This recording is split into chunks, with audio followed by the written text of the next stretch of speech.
Une autre image intéressante par rapport à ça, c'est lorsqu'il était dans ses différents voyages, il a tenté d'apprivoiser des animaux sauvages, de les mettre dans son avion et de leur faire un baptême de l'air. Alors, symboliquement, c'est intéressant. En fait, il va chercher à élever l'animal. Donc, symboliquement, il exprime quoi? Son désir d'élever les instincts humains vers une plus grande conscience, vers une plus grande lumière.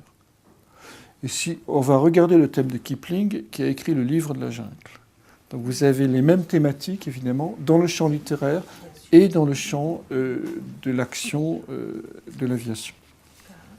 Donc la question que se pose Icare, et que s'est posée, au fond, à la fois Kipling et à la fois Saint-Exupéry, comment construire l'homme en s'émancipant de la lignée ancestrale au risque de la chute. Je crois qu'on peut le formuler comme ça. Si vous avez un mythe d'Icare. Comment construire l'homme en s'émancipant de sa lignée ancestrale au risque de la chute. Sortir du labyrinthe.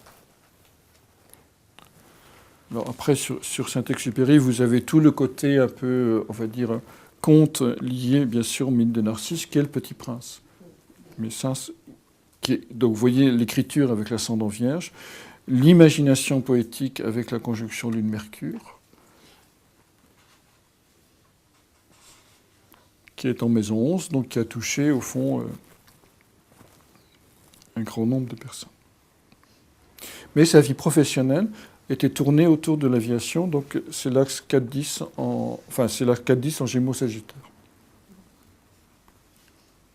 On l'appelait Pique la Lune. Il avait un surnom, on l'appelait Pique la Lune. Alors c'est intéressant parce que c'est à la fois le côté narcisse, le côté lunaire, le côté... Parfois, il oubliait de fermer son cockpit quand il rentrait dans l'avion ou de rentrer le train d'atterrissage. Donc il avait vraiment un côté lunatique, donc Cancer, Lune-Mercure. Mais en même temps, pique la Lune, ça a double sens, c'est-à-dire c'est le piqué du dernier voyage, qui est en filigrane derrière, qui est la chute d'Icare. Il semblerait qu'il se soit laissé abattre. C'est-à-dire, en fait, que le chasseur allemand, parce que vous savez qu'on a retrouvé l'avion, on l'a sorti, on a même retrouvé le chasseur allemand qui a abattu son avion, et il disait, j'ai vu un avion, j'ai tiré dessus, il ne s'est pas défendu, il s'est laissé, etc. Donc, la fascination pour la chute, pour la mort, que l'on retrouve à la fois dans Icare et dans Narcisse.